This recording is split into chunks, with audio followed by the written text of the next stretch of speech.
Sabe quando a gente olha um resultado de exame e vê aquele monte de números, jargão médico? Pois é, o colesterol alto pode parecer um verdadeiro quebra-cabeça. A ideia aqui é justamente montar esse quebra-cabeça, sabe? Transformar essas diretrizes que parecem super complexas num plano bem claro e personalizado para a saúde do coração. Bom, para começar, a gente precisa ter uma noção do tamanho do problema.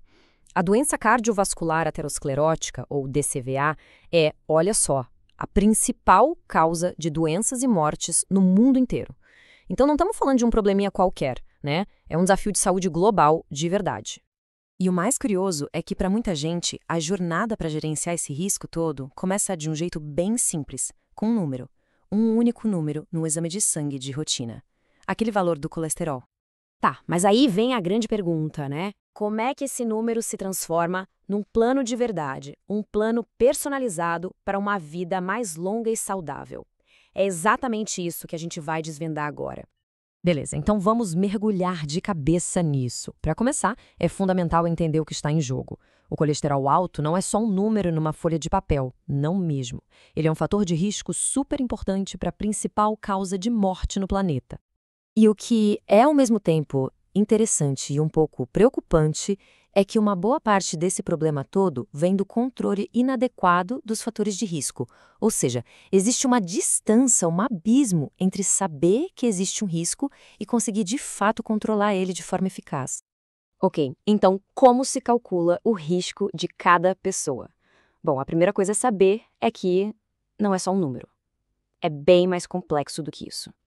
Olha que interessante. Até a forma de medir o colesterol LDL, o tal colesterol ruim, evoluiu com o tempo.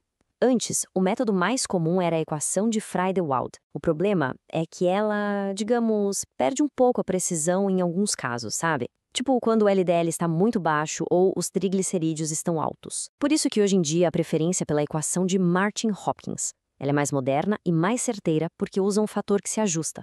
Parece um detalhe técnico, mas faz uma baita diferença na precisão do resultado. Mas não é só de LDL que vive essa análise.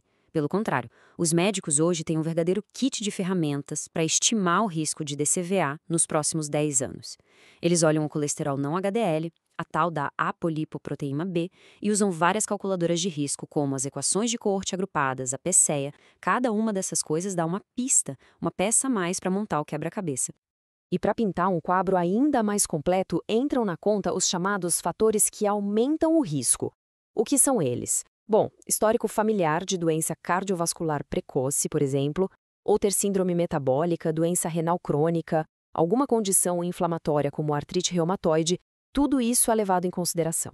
E esses fatores podem justificar um tratamento mais agressivo, mesmo que os números do colesterol não pareçam tão altos assim à primeira vista. Certo, risco calculado. E agora? Agora a gente entra na fase da tomada de decisão.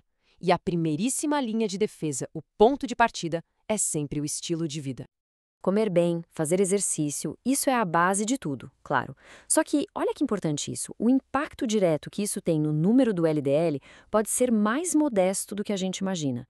A atividade física, por exemplo, ajuda a reduzir o LDL em até uns 6 mg por decilitro. É um passo super importante, fundamental, mas que, em muitos casos, não é suficiente sozinho. Então fica a dúvida, né? Principalmente para quem está ali no risco intermediário. Começa ou não começa a medicação? E é aí que entra uma ferramenta incrível para desempatar o jogo, o score de cálcio da artéria coronária, o CAC. É um exame que basicamente mede a placa de cálcio nas artérias.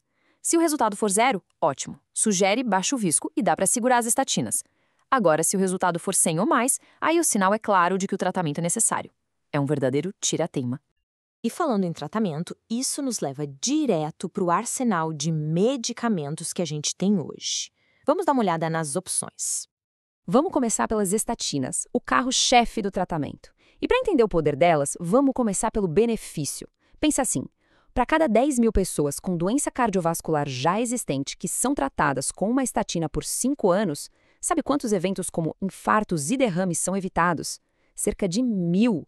1.000! É um número muito expressivo. Mostra o impacto gigantesco que esses remédios têm. Certo, esse é o benefício. Agora vamos olhar o outro lado da moeda, o risco. Nesse mesmo grupo de 10 mil pessoas, o tratamento pode causar uns 5 novos casos de miopatia, que é um problema muscular. É um risco que existe, tem que ser monitorado, Mas vamos colocar em perspectiva.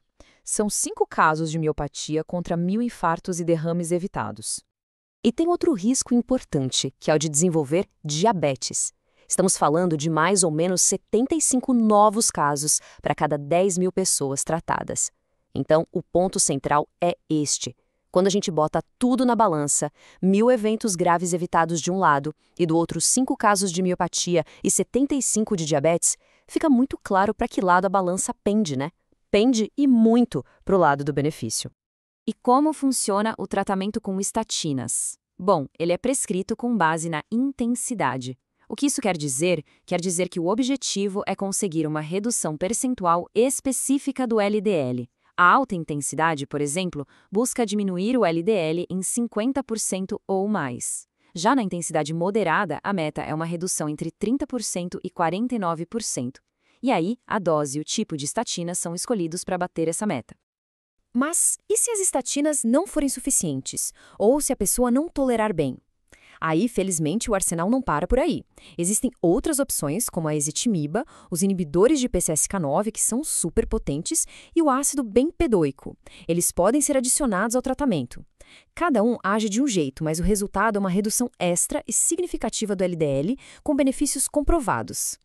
E é importante também comentar que a ciência não para, né? Terapias que eram muito comuns no passado, como a niacina e o fenofibrato, hoje em dia, depois de grandes estudos, já não são mais consideradas tão úteis assim para reduzir o risco de DCVA na maioria das pessoas.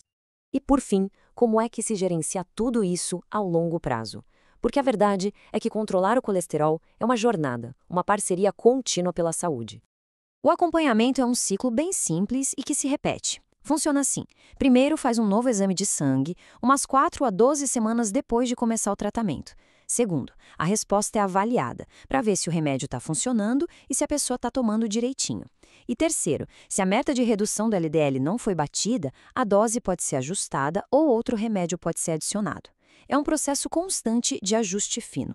E aqui a gente chega no ponto talvez mais importante de toda essa conversa. O objetivo principal do tratamento moderno não é mirar num número mágico, num valor fixo de LDL. Não. O grande objetivo é alcançar uma redução percentual que é baseada no risco inicial daquela pessoa. É uma abordagem totalmente calibrada, totalmente individualizada. O que nos leva a uma reflexão final. Como é que vai ser o futuro da saúde do coração quando a prevenção for assim, precisamente calibrada para cada indivíduo? É uma perspectiva muito poderosa que une o que há de mais novo na ciência com um cuidado totalmente personalizado.